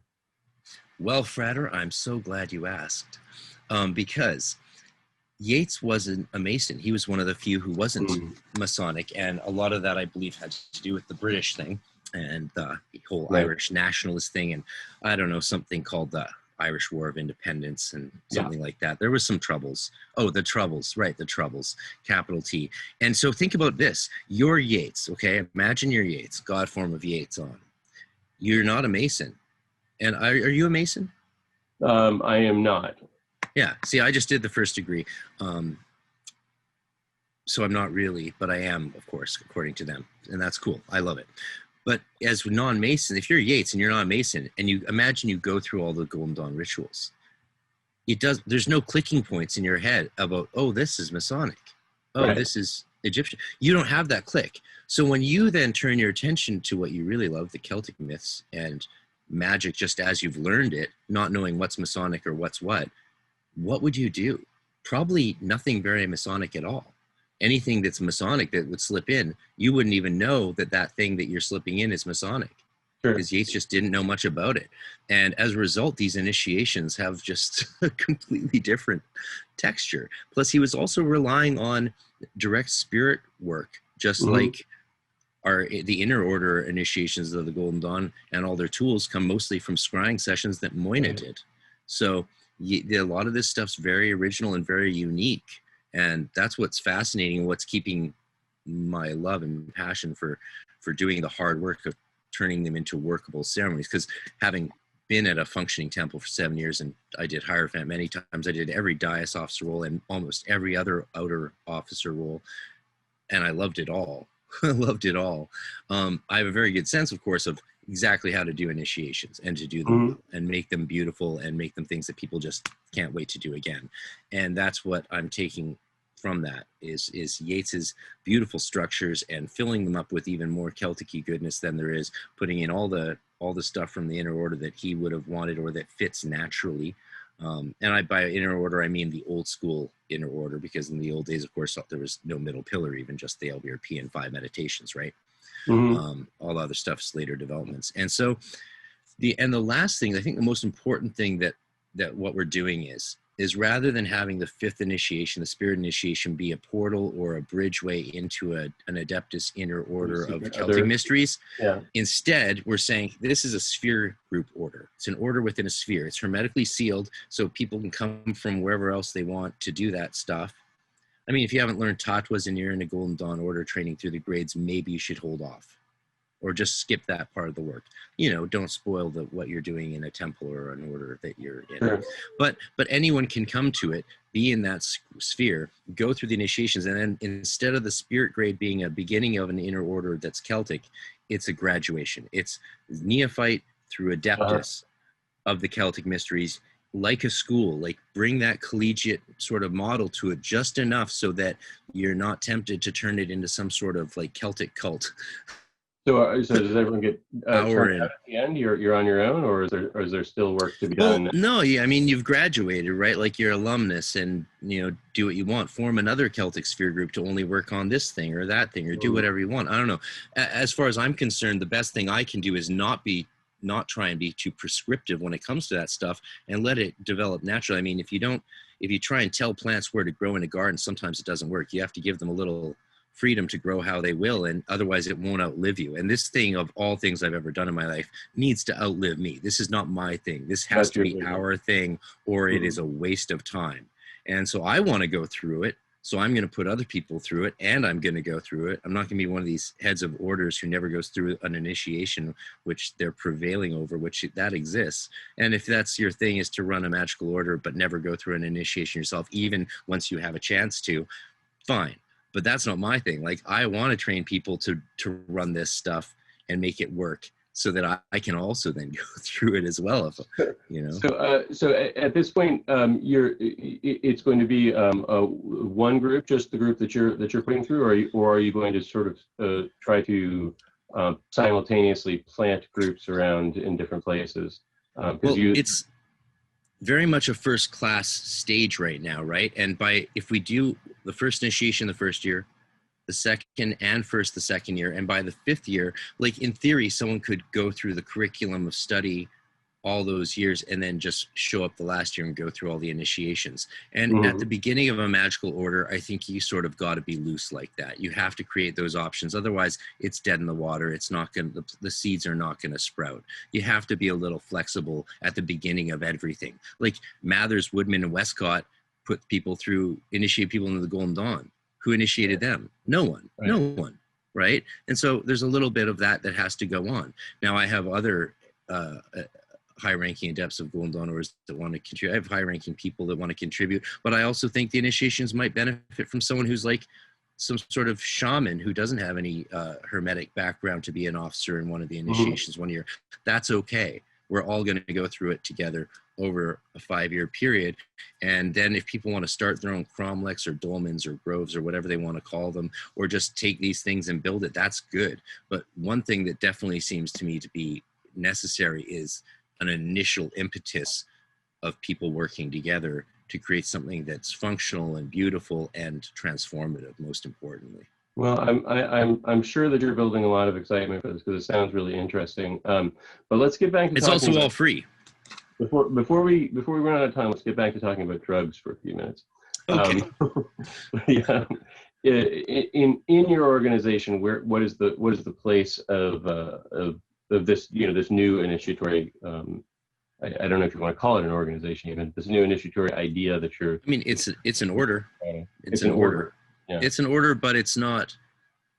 There's a difference between an order and an organization. An order can just be a conceptual framework that everybody operates from independently. This is a series of 5 initiations with curriculum for each grades that you go through, and once you've gone through it, you're an adept of that system, and then you should then move on and represent it as best you can in life. I mean, if you want to participate more and keep it going and have other groups, if it grows, that's the best thing for its own survival, to provide that beauty for those who come after us.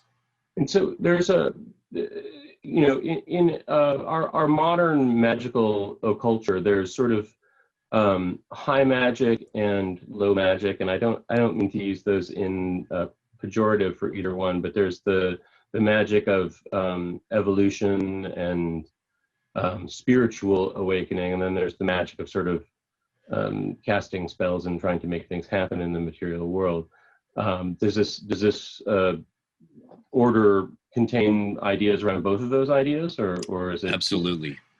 Yeah, there's a practical side to it all, a thaumaturgical side. Yeah, like for example, I believe tatwas are going to come in at the get-go after the first initiation. Right now, what we're doing is building up the ethos and looking at prerequisites for study, getting the sticks from each tree for your set of OM or Om work and stuff like that. Yeah, there's a preparatory step for you. And I've said a lot of things to the group, and we've tried to do a lot, but COVID, the fires in California, my escape back to Canada, quarantining on the mountain, all these things, and now it looks like there's no chance for an international group to get together and do an initiation this spring on Yates's birthday. At this point, I don't think Yates's birthday next year is going to look feasible. We're going to have to just put it off a year, I think, because I don't think people are going to be flying internationally to get together and do a retreat next June. I just don't think with the way the world's going. Might, but it might not be. Yeah, we'll see. We will see. We will see. I mean, if there's at least 12, 13 people willing and able to do that, then sure, we can do that first initiation next June. It might just be a group of me and some other GD and Druid people from other orders. Like I'm very good friends with some of the former 7=4 guys from Yeshi's group and stuff like that, and they're all very Druidic and Celtic-y too. And there's lots of people who could. We might just get a group of like 8 of us together, the full officer set, and then put each other through it one after and just do like the ritual, do the initiation 8-9 times over 3 days, because we're hardcore people. We don't mind doing it. It's like, hey, we're going to do a ritual for 3 days over and over. Yeah, so that's par for the course, right? So and develop it that way. Back to what I was saying though, tortoise is a good example of something that, you know, while it can have a practical component in terms of information gathering, and you can even make spirit contact with you know, some sort of a being that might do something in the material world. But largely, it's an exploratory and conceptual art form rather than something that would be utilized for, you know, cursing your neighbor's cows or whatever. So that's a bad example. No, I see what you're saying. I see where you're going with this. It's something that I think the Golden Dawn actually, I mean, the Golden Dawn was so thin on those concepts that when Mathers, at least allegedly, was trying to curse someone, he ended up doing, you know, quite a strange sort of folky curse on people with a, you know, beans and a sieve and stuff, you know, like not a very high magical kind of a very Kabbalistical sort of approach to magic at all on a practical level. So it's just something that I always thought was interesting about the Golden Dawn tradition, that it doesn't, I mean, it's got talismanic magic, and obviously Enochian magic can be utilized for practical means, theoretically, although it's not all that well developed in, you know, in most current forms of it. But realistically, the Golden Dawn system doesn't have a huge amount of magic to do love spells or to, you know, even healing spells. You know, there's really not that much in there. Well, that's where, as much as the Order of Celtic Mysteries has the sort of the floodgate open to take what it wants from the Golden Dawn and the RRAC, right? Because of Yates. Yates opened that gate. Mathers said, thumbs up. They were both like, let's do that. So anyone who wants to say that's a heresy is flying in the face of founders, you know, because this is what they were going to do. If they lived forever, they would have done this. And they would have, you know, but now we also have, as much as that influx of ritual work from the Golden Dawn and the Inner Order, we also have this whole wealth of fairy folk magic and witchcraft that exists in the world today to draw from, to work with as well. And I think it's always been, I have never met an adept of any system worth their salt that didn't integrate stuff like that automatically into their practices as they go, especially after, you know, the 10, 20 year point, right? You explore, you do what works also. Sure. I see something that some Celtic fairy Wiccan is doing, and I'm like, giddy up, let's try that. You know, I'm sure I can do that after in the middle of, within a Watchtower context. So do you see that fitting within the curriculum of the order that Absolutely. Absolutely. And I think what will be essential over these 5 years as people go through the initiations is the production of sort of new flying roles in the context. Like once you do some preparatory work, go through an initiation, and then get the grade book. And I'm having all the grade books done like in colored leather for each of the grades with the local bookbinder I've been working with since I was a teenager. So like, do this right, no 3-ring binder stuff, like fucking do it right. Give people real tomes of stuff. Produce as you go through that 1 year in the grade, 1 year per grade, produce some content, some new flying role stuff, and we'll include that in the grade book the next year. So it builds and on itself. I think there's no reason to not be really openly collaborative in that sense. Sounds fantastic. Yeah, right? Like let's have some fun with this since it's going to be so much hard work anyway, these things always are, as you know, of all people. let's really enjoy it and do some amazing ritual work. Well, I like the idea of you know, tasking the group that you're working with to help develop the fleshing things out. I think that it's a good way of helping people to become more than they are, because I think one of the things that I see a lot in our community is people feeling like they don't have anything to contribute, or that they're too green to have really anything to offer. But most people come with some sort of knowledge of something that they can bring to bear on things. So it's always. Go ahead. It's almost like you've taken us back to the age-old debate between Rudolf Steiner and Catherine Montessori, right? Do I have nothing unless you give it to me to reinterpret? Yeah. Or is there something sparkly and shining within all of us that just needs the right environment to shine out? And I'm of the latter disposition. I think we create the right environments, creating like that openness to the other, and the light shines. It shines, baby. This is something that's a personal sticking point for me in sort of, I mean, like in a way, the whole Golden Dawn movement is troubled with a couple of things. First of all, I think that where research into Egyptology and research into the mysteries that they reveal, we've learned a number of things that kind of cast a different light on on those subjects for anyone who's kind of a little bit more academically inclined. But also,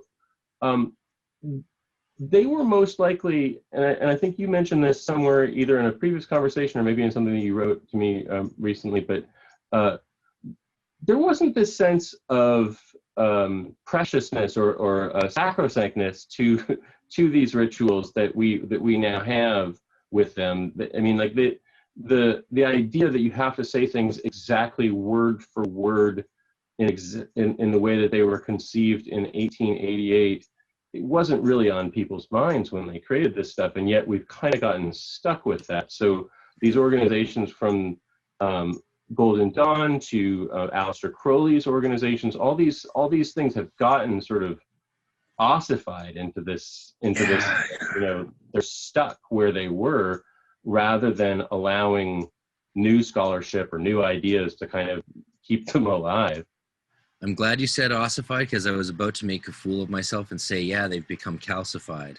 Ossified. That too. I mean, no, what we need to do is calcify them. We need to, inflame this stuff. Yeah, no, the fixing of a tradition is something that I learned very clearly studying in grad school, the history of interpretation of the Christian church.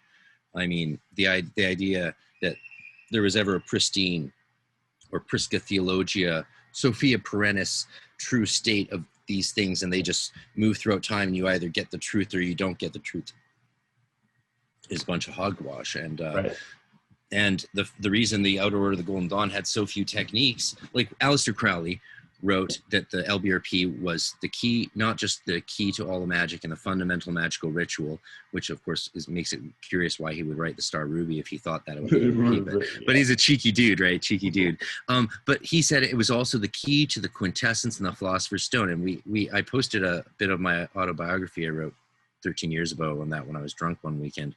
And some students said, do you still believe that little comment that Crowley did that you agreed with then? And I thought about it, and some of my students, we were talking this week, and I said, you know what, I just realized, oh my God, of course he said that. That was the only ritual Crowley would have learned in the Golden Dawn. He wouldn't have even had the middle pillar. And when he went into 5-6, it was in Paris with just Moina and Mathers, maybe not even a complete vault. So how full was the ceremony? We all know about the techniques that are missing from Vision and a Voice when he goes through the Aethers, the way he did the Abramelin. None of those people like Leecher or people who've done these things would consider sufficient. But what I noticed was he was missing key techniques that you learn in the inner order, because Crowley didn't ever get inner order training. So of course all Crowley, the way he speaks of the Golden Dawn makes sense when you think of all he learned was the LBRP and 5 little meditations and some Hebrew. That's all there was. They did continue to develop more stuff. Felkins, all these people developed so much more stuff. Things went to New Zealand, things went all around the world. Paul Foster Case, all these people developed new stuff, and it kept moving around and filtering out. So the idea that the only way to really do the true Golden Dawn is to go back to how it was in 1890 or 1895 or whatever arbitrary point you want to say that's the true tradition. I mean, I've heard that song before, haven't you? Haven't we? The world religions have been singing that song with powerful leaders saying this is now the true state of the church. Go back to the original. You got to go back to the method of thinking, that whole hermeneutic model of thought is so fundamentally flawed. You can't maintain it after a certain level of education and knowledge of history. You just can't. Well, right? There was three popes for a while. I don't want to, cast aspersions upon people who strongly feel that way, who have had a lot of education in one way or another. But yeah, I mean, certainly it's not going to help you to grow as a person to feel that some stuff written on old paper, parchment, or papyrus is the end all be all essence of all that exists in the universe. It's a preposterous thing to think. But yeah, no, I'm aware. I just threw a few caltrops on the road there behind me. Yeah, we definitely are going to piss a few people off. It's okay, like, folks, if you're listening, it's like, take it all with a dose of salt, because like the question. Yeah, it comes down to a question, I think, of spirit. Actually, if you want to take it back to first theological principles, what is spirit? Is spirit a fixed thing that has a singular revelation that comes at one time and never does anything else after that? And is that what spirit is? No. So what else? Do we need to even say anything else after that? No. And in fact. Amen. One of the things that I've been realizing that I think that a lot of us don't really think about is that a lot of people, previous to having so much sort of set in stone for us about what we're supposed to believe, weren't even looking for the same things that we're looking for in a way. Like we're looking for the correct religion, whereas they were looking for the truth. Like they weren't looking backward at all, because there was no backward. They were like you look at a Buddha or a Plato or a Jesus, they're not trying to find out what the correct way to do religion is. They're trying to discover what the correct thing, what the correct understanding of the universe is. And it's not about which sect is correct, but more about what way of me experiencing the universe is the most authentic. My interest is always in heuristics and methodology. For me, I'm much more interested in how things are done and what their effectiveness are than on what their relationship is to some sort of Platonic truth, right? Or what you might call in philosophy the metaphysics of presence, the idea that this bottle is just a representation of the true bottle in the sky. Or does it have no connection to any bottle in the sky, and this is its own thing that should be studying the unique Aristotelian details that it exists in, and from that we can then speculate on other things. I mean, these two major plays of Aristotelian Platonic thought have intertwined and moved around throughout our history, to the extent that even Christianity is based on pagan thought, right? Mm-hmm. I think we struggle with that same thing in the magical world, like, the true way to do this or that. But then, of course, you just say, look, they used to do the LBRP by drawing a pentagram, and into the pentagram they were projecting everything they wanted to banish from themselves in that direction, and then they vibrated the divine name into it, probably actually without a sign of the enter and sign of silence, to banish that thing. So they were projecting their things, fusing in the pentagram, and then banishing it with a divine name. And that's not a way that people talk about doing the LBRP now, but that's how they did do it. Why did they stop doing it that way? Well, they figured out a better way to do it. But if you want to go back, I mean, the Ordo Stella Matutina, which is run by Sam Scarborough, does a traditional curriculum.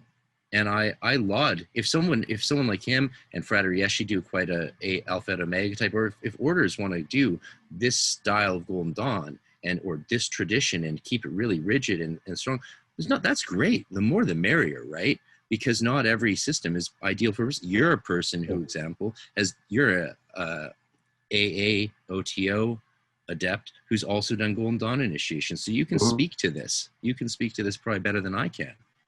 Well, I don't know about that, but I can speak to it. Certainly, there's many ways of approaching the. I mean, in my first initiations were the most moving experiences that I've had. So you know, as I've moved forward in life, initiations have had less and less of an impact because they are more and more something that I've experienced before. And so, you know, it's a little hard for me to color exactly what is a more powerful initiation or what is a better approach to initiation, just simply because the more that you know, like you said, are an officer in various roles in initiations, to the point where, you know, the whole thing, the mechanics of the thing are so much a part of who you are, that it's hard to then say, well, is this way of doing it better? I don't really know. You know, it's hard to even, you know, fathom that, unless you kind of have to experiment on people and say, hey, Yeah. what does this experience do to you? I can tell you that that in my, you know, teaching stuff that I do, I have an incredibly simplistic initiation ritual, and almost everybody that does it, I would say most of the people that do that, it's a self-initiation, but it's not, because I've given them a ritual, and there's a part of it that has to do with a recording of mine. So I'm a presence within the initiation ritual, even though I'm not actually present in the room. But most people find it to be a very moving experience. And, you know, I think it's because they haven't been through a better experience that would be more moving. Right. But I mean, at the same time, what I'm getting at is, I think, and the power of initiation itself is such a fundamental human thing. You know, we've been doing this to each other for thousands of years, maybe tens of thousands of years. You know, where we kind of take each other off to some place secret and do something weird to each other and give each other some secrets, and that's you know, and then you step back and you're different than you were before. There's some things you do need, right? You need the tests and trials. There needs to be some sort of challenge. Right. It's and then there's these other things that need to happen, but how many of them need to happen, who knows? And I know I didn't know the basic rubrics. I didn't know how much I was meant to challenge myself when I failed at self-initiating through Don Craig's book in the early 90s. I didn't know that stuff because he didn't emphasize those things, actually. He didn't sort of say like, oh, and by the way, if you skip this, you're probably not going to have a good experience. And I got attacked by the fairies on Midsummer when I tried to declare myself an adept at age, you know, whatever it was. It happens when you're trying to declare yourself an adept. Yeah, I didn't know what I was doing. And but I think I would have gotten a lot out of what you offer students, right? I would have to have some sort of initiator. There needs to be some sort of initiator. At the same time, it's not as hard as people think it is, because it's like what Aaron Leach says about spirits into crystals. He's like, this is not a struggle for you to get them in there. They want to go in there. And the recent thing, the 12-hour ritual I did nonstop on 5 grams of mushrooms during Halloween. I did a full sunset to sunrise Azrael and Celtic fairies thing, as I like to do. And I also wanted to see if I could handle a 12-hour ritual again. It's been a while, and yeah, I did. It's tough, but you know, I learned a lot. And what I saw physically was the tendrils, the spiritual tendrils. Physically, like I at one point it was even intense for me, because again, I'm still new to experimenting with entheogens in ritual context. There's people who've probably done a lot more than me, but maybe it's fascinating to me that you've gone that order, because I feel like I'm kind of the other way around. Exactly. Well, I knew when I was going through the Golden Dawn, like as a sober child, and like I even I read that the best scryers are you know virgins and stuff. So I stayed a virgin all the way through the Outer Order, even though I had a chance not to be. I was like, no, and I waited till I was in Portal at 19 to have sex, because I was like, okay, I'm preparing for Adepthood, so I think sex is probably a good thing at this point to be fully human, and not just some weird ass indigo child. And I knew that there was a unique opportunity for me to take my diaries and everything I had been through as a sober virgin child, going through these mysteries. And then I knew that one day there was a chance, if I wanted, and if it was meant to be, for me to then look at all that stuff again with a completely different psychedelic pair of glasses on. And it turns out I was meant to do it. Open. Exactly. Well, not really sex anymore. I'm done with that. I'm too old for that shit. But the drugs, yes. The I'm interesting thing joking. is, when I was a teenager, I went through a period where I actually was very interested in celibacy as well, and it was because I noticed, It's and appealing. there were some ideas that I read about it as well, but I wasn't that exposed to them. I might have just had one or two sources, but I noticed that I had more vivid dreams and more out of body experiences when I wouldn't have had an orgasm. So I was, I completely abstained from that as much as possible. But of course, I would have girlfriends, and like we'd like make out, and then eventually I'd like, lose my seed because I was so built up. See, I never did that. I never did a whole like Josh Hartnett withholding my precious bodily fluids. No, I did that. Precious There's a couple of girls who got that treatment. Oh brother, no man. When you're with a girl, you got to go crazy on that stuff. But like, there's lots of times in your life, maybe not. I don't know. I'm just don't listen to me. No one should take advice from me. But when I go through long periods of sober single sobriety, and for me, like the middle pillar rituals and circulation of the body of light combined, that's got to be there. Combined with abstinence and like non-ejaculation. That creates so much power. People say, how do you have the energy to just jump up every morning and go nonstop till you pass out? And it's like, that's how. Middle pillar, circulation of the body of light, invocation, like analysis of the keyword, mixed with, knowing how to circulate your energy from meditation and yoga your whole life, and how to do that. You can get a lot done and feel good all the time. I do want to say to kids out there who might be having the same thoughts that I was having, that I don't think the actual physical, what the Chinese would call the qing qi or the jing qi, losing that is as detrimental as I thought at the time, as long as you're doing what he's talking about, where you're circulating the energy and basically maintaining your energy body at a flow. The problem is if all of your energy is down in your loins and it all comes expressing out when you're having an orgasmic experience. I don't know who the audience for this recording is, but let's hope that it's not a lot of young children. But I mean, I don't think that the actual loss or the experience of orgasm has to be something that is as destructive as some people would like to say. Just that's my opinion. I don't. Where do you fall? It's interesting because you and I are both also musicians and performers, right? Mm-hmm. Like, and to a sort of hardcore extent, actually. And you hear in our world, in that world, you'll hear some people, and you'll hear this with fighters too. Some fighters abstain from sex before a fight. Some have as much as they can. So I think it actually has a lot more to do with your ability to regulate your bioenergy and your sphere sensation than it has to do with the physical mechanisms of what's going on. Because also, like when you do a lot of hardcore ritual work, if you have a surplus of energy at the end, it's not untraditional to use that,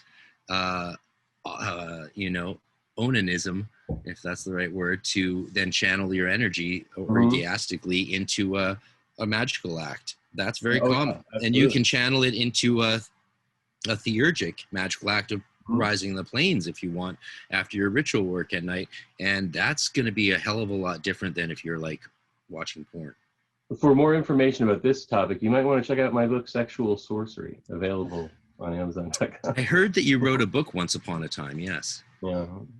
Yeah, no, it's that stuff is something like the sex magic and all that stuff, something I don't have experience in because I've not been with someone who was also a magician at the right stage in my life. Like I was married to a Golden Dawn person at Temple Tahuti who, my wife joined the Golden Dawn and went through the grades too, of course. Most people who saw I went in grade 9 from being a straight F student about to be expelled from Waldorf school to grade 10, getting initiating the Golden Dawn and breaking every academic record my school had. Well, that's fantastic. So what a good sales pitch. It made a real difference in my life, doing the ritual works, having the discipline, the regularity of something I loved, forcing me to do well at everything else I had to do. It created a nexus of energy in my life where I was just zeroed in on transforming myself into the person that I knew I could be if I just aura et laborat. Yeah, I mean Worked and prayed. that is fantastic. I hadn't considered the idea that, you know, maybe a teen initiatory order could be useful. I mean, because I mean, it is something that culturally we've lost, is that idea of initiation at various points. You know, One of my seminary mentors was another lover of the great Thomas Merton, who I share a birthday with, day, not year. And he is a Franciscan, a Texan or an American Franciscan priest, Richard Rohr, who wrote an amazing book. Obviously, it's Catholic because he's Franciscan, but called Adam's Return. And it looks at the loss of male initiation in young men's lives and the need for it to come back. And he doesn't just he looks at it cross-culturally. So that's an amazing sort of study from a contemporary Roman Catholic Franciscan who's just looking at young men around him, and he's a great teacher. And he's also published a bunch of books on the Enneagram, which I bought them all but never read them. Sounds fascinating, the Enneagram. You probably know about it, right? Do you know about the Enneagram? I've got a couple of books on the subject. Yeah. I've skimmed through them. I had a couple of friends who really got into it at a certain point. It just felt like another sort of personality quiz to me, you know, and it's just like, you know, you've got Myers-Briggs and that kind of stuff, you know, just so it's an issue that apparently, I don't know. I mean, if these things work for you, they work for you, right? If you get a lot out of them. Again, the litmus test is not how much of a guru of a thing you become or how many followers you have. It's how much you transform yourself. Sure. And enjoy your, you know, have to quote scripture, to have life and life abundant, right? I always love the Irenaeus quote, "The glory of God is every creature fully alive." If that's not a magical mission statement, I don't know what is. It's definitely interesting, considering how sort of physical world opposed so much of Christianity became over the years. You know, since that particular quote was from someone who was facing a lot of sort of dualists in their life, and most likely was made in the context of saying, no, we're embracing the creation, and that is a good thing, as opposed to those who see it as this negative place that we need to escape from. Yeah, it was trendy to reject your base needs back then a lot, and all that stuff. But bottom line is, there's definitely an acknowledged deficit for young people to have a sense of an initiation accomplishment. First Nations cultures had it well. Indigenous cultures have it well. They go on vision quests, psychedelic journeys. Adult children have to select their own name at a certain stage. Like, all of these things are powerful human tools that I think we need to bring back. And you see the TikTok magical witches and wizards, the young kids, co-opting our terms like holy guardian angel and thinking they know what they mean. And rather than poo-pooing them and jumping on their backs and flogging them all and sending them to their room, we could approach them differently. We could approach them as people who don't want to scare them off and say, hey, it's really interested that you're interested in this. And maybe it's just to get followers or talk about something occult. But if you really want to get into it, if you want to see what it can do for you, that's an option. And letting people know that that's an option, I think, is the best thing we can do in our great work these days, as the information age is just accelerating and not going to stop. It's almost tough. I've discussed this with some people in a culture, that it's almost tough to imagine what it would be like to be a very young person right now and become interested in occultism, simply because there's so much information available to them. They must feel like they know more than we do very quickly, because they can look at it all almost instantaneously, whereas for us it took a long time to get that information. See, and if we jump on their backs and scare them off and if we act like, look, we have more knowledge than you, listen to us, because clearly they are making the fatal error of mistaking information with knowledge. Yes. But we can't come at them from a state of greater knowledge. We have to come at them, I think, and I've been talking with a lot of people in every branch of tarot community, from like Sabrina Scott and Celeste Mott and other people who are getting flack by the Romany tarot readers, saying you're appropriating our culture for even reading tarot. And I'm like, well, then why is the first tarot deck is its tarot trumps faith, hope, and charity? That's not very pagan. Sounds pretty Catholic to me. So throw that argument out. But they're facing this, you know, they're struggling with how to deal with these people. And I think the way to deal with them is not with greater knowledge, but greater wisdom, and to just try and say, like, yeah, not beat them over the head with our knowledge clubs, but say, look, here's some pathways up this mountain. Oh, you didn't know about the mountain? Did you know that there's pathways to climb it?